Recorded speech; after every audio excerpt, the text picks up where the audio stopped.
how Jesus changed a sinner like me. ஒரு பாவியாகிய என்னை போன்ற ஒருவனை ஆண்டவராகிய இயேசு எப்படியாக மாற்றினார் என்கிற அந்த காரியத்தை குறித்து சாட்சி கொடுத்த அந்த ஸ்லாக்கியத்திற்காக நான் தேவனுக்கு ஸ்தோத்திரம் செலுத்துகிறேன்.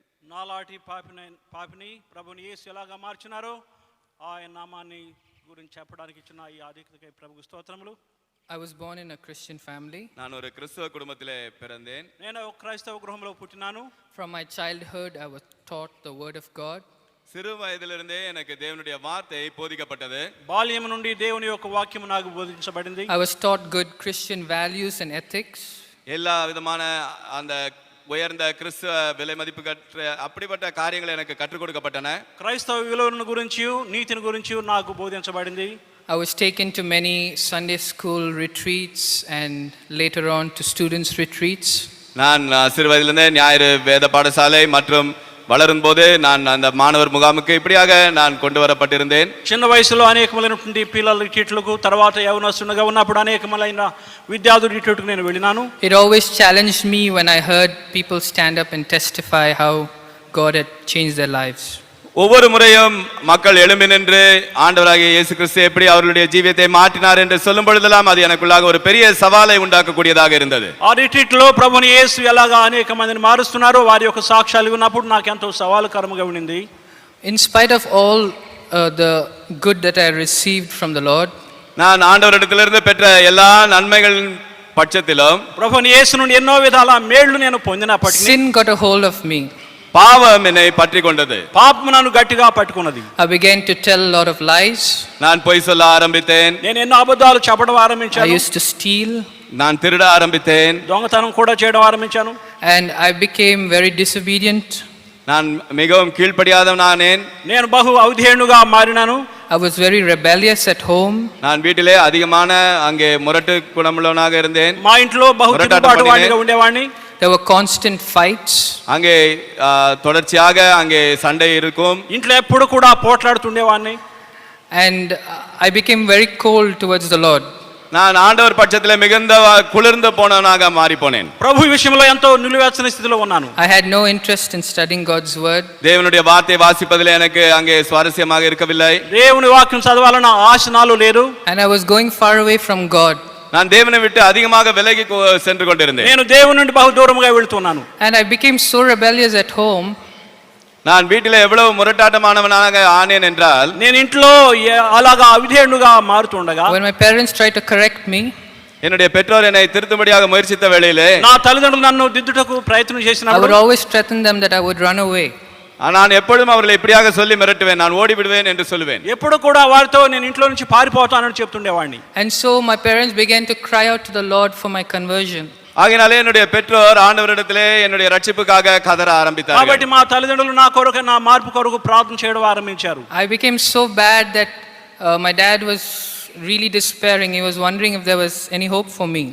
அங்கே நான் எவ்வளவு மோசமான நிலைக்கு இருந்தேன் என்றால் என்னுடைய தகப்பனார் நான் மீண்டு வருவேனா என்ற அந்த நம்பிக்கை அற்றவரான அந்த நிலைக்கு தள்ளப்பட்டிருந்தார். నేను ఎంత తిరుగుబాటు వానిగా మారినానంటే మా తండ్రి నాలాటి వాడు మారగలడా అనే నిరాశలోనికి వెళ్ళారు. There came a crisis in my home.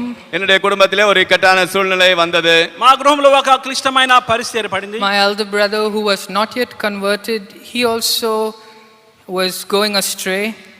என்னுடைய மூத்த சகோதரன் அவர் ரட்சிக்கப்படாமல் இருக்கிறார். அவர் அப்படியாக வழி விலகி சென்று கொண்டிருந்த வேளையிலே మారు మనసు పొందిన నా యొక్క అన్న కూడా ప్రభు నుండి బహు దూరంగా వెళ్ళిపోతున్నాడు. This completely broke my parents' heart.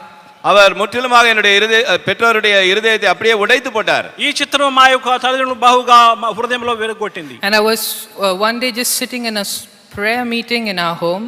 எங்களுடைய வீட்டிலே நடந்த ஒரு ஜெப கூட்டத்திலே நான் அப்படியாக அமர்ந்திருந்தேன் ஒரு நாளிலே. మా గృహంలో జరుగుతున్న ప్రార్థనా కూటమిలో ఒకదిన నేను కూర్చున్నాను. And suddenly this conviction of sin got hold of me. திடீரென்று இந்த பாவத்தை குறித்த அந்த குற்ற உணர்வு என்னை ஆழமாக பற்றி கொண்டது. ఆకస్మికముగా పాపపు ఒప్పుకోలు ఆత్మ నా మీదకి దిగింది. So deep was the conviction, I was in great agony and I was crying and weeping. அங்கே அந்த பாவ குற்ற உணர்வு எப்படி என்னை பற்றி கொண்டது என்றால் நான் அங்கே కదరి అళ ఆరంభించి విట్టాను. ఆ పాపం ఒప్పుకోలు ఎంత బలముగా ఉండిందంటే దాన్ని బట్టి నేను ఎంతో ప్రభు సన్నిధిలో వేదన పడుతూ కేకలు వేస్తూ కన్నీరు కారుస్తూ ఉన్నాను. Without exaggeration, it was as though I was seeing all my sins on a movie screen. அங்கே நான் ஏதோ மிகைப்படுத்தி சொல்வதாக அல்ல, உண்மையாகவே என்னுடைய பாவங்கள் அங்கே ஒரு திரையிலே காட்டப்பட்டது போல அப்படியாக எனக்கு முன்பாக வந்து நின்றது. సినిమా చిత్రపటంలో కనబడిన రీతిగా నా యొక్క పాపలన్నీ కూడా ప్రభు నాకు చూపిస్తున్నారు. I was crying so bitterly, I thought, if God is a righteous God, surely He cannot forgive me. அங்கே நான் எப்படியாக எவ்வளவு வேதனையோடு கதறி அழுதேன் என்றால், தேவன் நீதியுள்ள தேவனாக இருந்தால் நிச்சயமாக என்னை மன்னிக்க முடியாதே என்பதாக அழுதேன். నేను ఎలాగా కన్నీరు కారుస్తున్నానంటే దేవుడు నీతిమంతుడైన దేవుడై ఉంటే నాలాంటి పాపిని ఎన్నడూ కూడా ఆయన క్షమించకూడదని. Then the cross stood before me. அப்பொழுது எனக்கு முன்பாக சிலுவை நின்றது. అదే సమయంలో క్రీస్తు యొక్క సిలువ నా ఎదుట నిలవబడింది. The love of the cross completely broke me.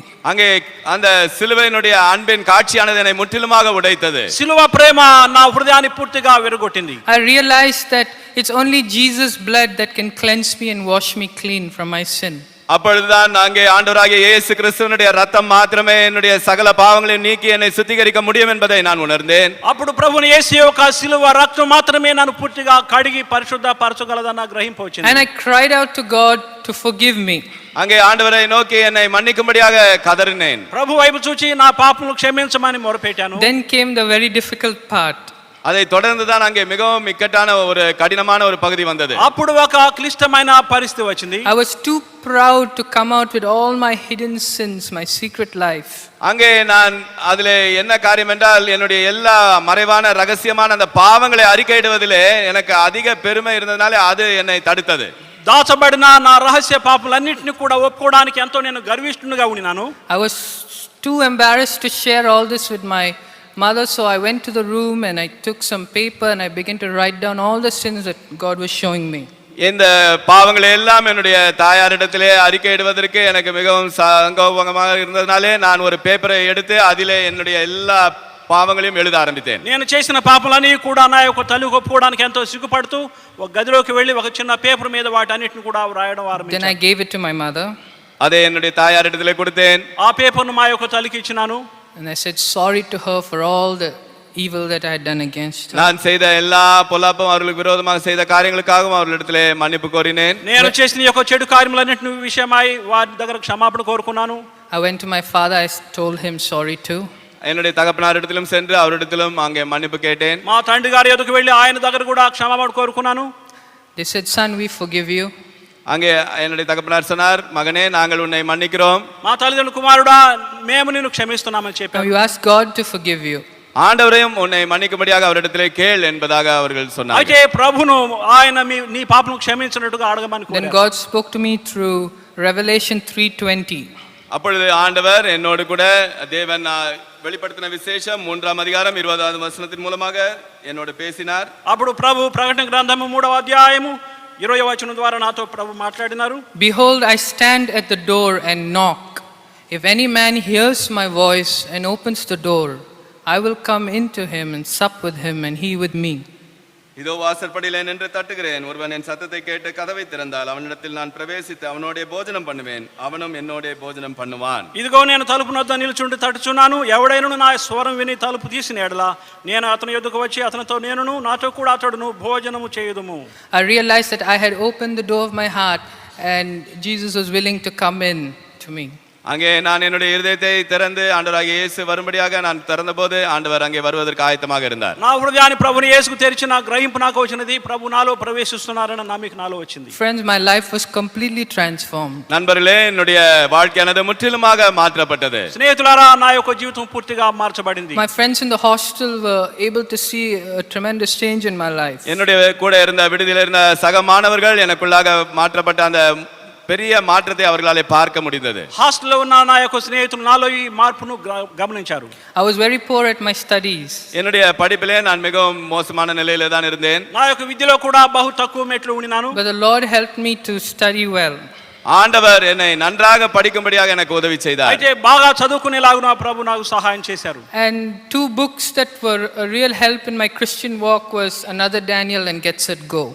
அங்கே என்னுடைய ஆவிக்குரிய வாழ்க்கையிலே, கிறிஸ்துவ வாழ்க்கையிலே என்னை அதிகமாக முன்னோக்கி தள்ளக்கூடிய உதவியாக இருந்த 2 புத்தகங்கள் அங்கே காலம் சென்ற சகோதரன் தானியேல் ஐயா அவர்களுடைய ஜீவநதி பிரவாகமும் கெட் செட் கோ என்கிற சௌரன் ஜாஷுவா தானியேல் ஐயா அவர்களுடைய வாழ்க்கை சரிதமும் எனக்கு மிகவும் ஆசீர்வாதமாக இருந்தது. నా ఆత్మీయ జీవితాన్ని బహుగా బలపరిచి నాకు దీవెనకరంగా ఉండినటువంటి పుస్తకములు రెండు, వాటిలో ఒకటి జీవజల ప్రవాహములు దానియల్ గారి యొక్క జీవిత చరిత్ర, రెండవది యవన కాల ప్రేమ దేవునికి జాషువా డానియల్ గారి యొక్క స్వీయ చరిత్ర. During my college years, God gave me praying friends, and we had a prayer group, and the Lord preserved me from so many temptations. என்னுடைய கல்லூரி நாட்களிலே எனக்கு ஒரு நல்ல ஜெப குழுவை ஆண்டவர் ஏற்படுத்தி கொடுத்தார். ஆகினாலே கல்லூரி நாட்களில் இருந்த எல்லா விதமான சோதனைகளையும் மேற்கொள்ளக்கூடிய கிருபையும் தேவன் எனக்கு கட்டளையிட்டார். నా యొక్క కళాశాల కోర్సులో ఉన్నప్పుడు ఒక ప్రేయర్ గ్రూప్ను తయారు చేయడానికి ప్రభు సహాయం చేశారు. వారితో కూడా కలిసి ప్రార్థన చేయడం ద్వారా అది నాకు ఎంతో దీవెనకరంగా ఉండింది. There came a real desire in my heart to give my youth to God and to go join the Bible school and to serve the Lord. என்னுடைய வாலிபத்தை ஆண்டவருக்கு என்று கொடுக்க வேண்டும் என்று, ஆண்டவருடைய ஊழியத்திலே நான் பங்கு பெற வேண்டும் என்று, வேத பாடசாலையிலே நான் கலந்து கொண்டு அதில் இணைந்து நான் செயல்பட வேண்டும் என்பதாக எனக்கு வாஞ்சை வந்தது.